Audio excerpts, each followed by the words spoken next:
right, let's identify the premise and conclusion of an argument. And I know what you're thinking. What's a premise and a conclusion? That's a good question. So let's start with some definitions. The premise is a statement in an argument that provides the reason or the support for the conclusion. So those are basically what you're using to make your conclusion. And then the conclusion is just the result. So if I say my floor is dirty, I do not walk on dirty floors, those would be the premises, right? Those are the statements. I have a dirty floor. I do not walk on dirty floors. The conclusion would be I am not walking on my floor because it's dirty, and right. So there, it's like the premise are just the statements that lead you to the decision or the conclusion. So let's look at this. So first, we're going to break down the following statement into premises and conclusions. So cats are great pets because they can be loving, but are also independent. So the premises, that's your proof. That's your statement of what's happening.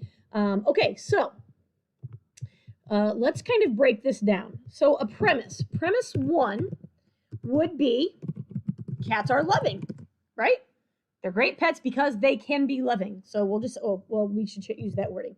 Cats can be loving. That is a premise.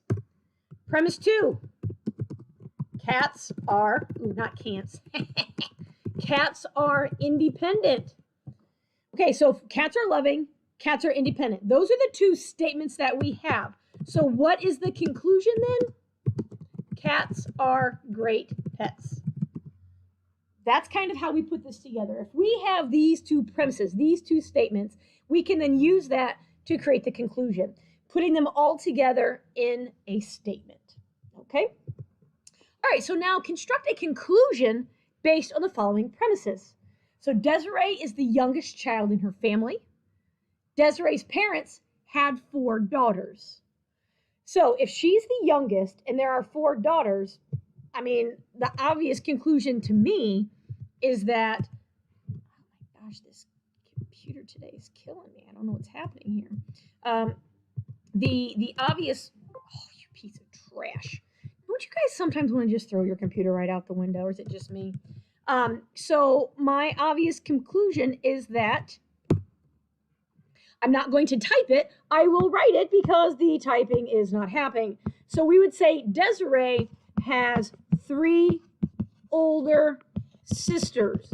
That is my conclusion. She's the youngest, and there are 4 daughters. So if there's daughter 1, daughter 2, daughter 3, daughter 4, she would be the youngest. She's the youngest child, so she has 3 older sisters. That would be my conclusion based off the 2 premises that I was provided.